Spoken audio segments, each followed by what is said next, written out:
السلام علیکم ورحمۃ اللہ وبرکاتہ۔ اس سیریز میں انشاءاللہ ہم صحابہ کرام و اہل بیت کی پاکیزہ زندگیوں کے بارے میں جانیں گے۔ بسم اللہ الرحمن الرحیم۔ حضرت حسن اور حسین رضی اللہ عنہما، ان کا جو مقام اور مرتبہ اللہ کے نبی صلی اللہ علیہ وسلم کے ہاں ہے وہ بیان کے محتاج نہیں، اور حضور نبی کریم صلی اللہ علیہ وسلم نے بے شمار احادیث میں، بے شمار اپنے فرامین میں اپنے ان دونوں پیارے نواسوں کے بارے میں بہت زیادہ ارشادات فرمائے۔ چنانچہ ایک حدیث میں اللہ کے نبی نے فرمایا: ہذان ابنایا وابنا ابنتی اللہم انی احبہما فاحبہما واحب من یحبہما، کہ اللہ یہ دونوں میرے بیٹے اور میری بیٹی کے بیٹے ہیں، اے اللہ میں ان دونوں سے محبت کرتا ہوں، تو بھی ان سے محبت فرما اور ان سے محبت کرنے والوں سے بھی محبت فرما۔ ایک اور موقع پر آپ صلی اللہ علیہ وسلم نے کیا فرمایا: من احبنی فلیحب ہذین، کہ جو مجھ سے محبت کرتا ہے اسے چاہیے کہ ان دونوں سے بھی محبت کرے۔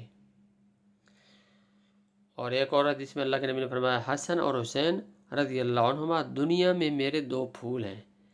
حضور اقدس صلی اللہ علیہ وسلم نے حضرات حسنین رضی اللہ عنہما سے محبت کرنے والوں کو اپنا محب اور ان سے دشمنی رکھنے والوں کو اپنا دشمن قرار دیا۔ چنانچہ ارشاد فرمایا: من احب الحسن والحسین فقد احبنی ومن ابغضہما فقد ابغضنی، کہ جس نے حسن اور حسین رضی اللہ عنہما سے محبت رکھی اس نے مجھ سے محبت کی، اور جس نے ان سے دشمنی کی اس نے مجھ سے دشمنی کی۔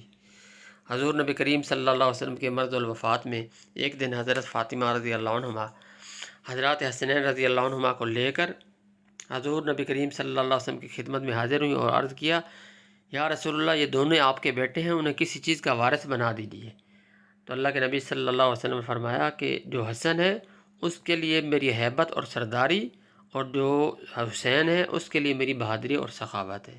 یعنی یہ دونوں صفات جو الگ الگ آپ علیہ السلام نے اشارہ فرمائی، تو ان دونوں صاحبزادوں میں، ان دونوں پھولوں میں، ان دونوں اللہ کے نبی صلی اللہ علیہ وسلم کے پیارے نواسوں میں نمایاں ہوں گی۔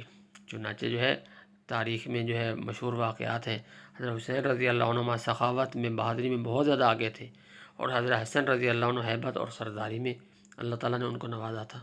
تو یہ اللہ تعالیٰ کے جو ہے یہ ایک دین تھی، اللہ تعالیٰ کے جو ہے عطا تھی۔ اللہ رب العزت سے دعا ہے کہ اللہ تعالیٰ ہمیں ان حضرات کی سیرت طیبہ پر چل کر ہمیں عمل کرنے کی توفیق عطا فرمائے۔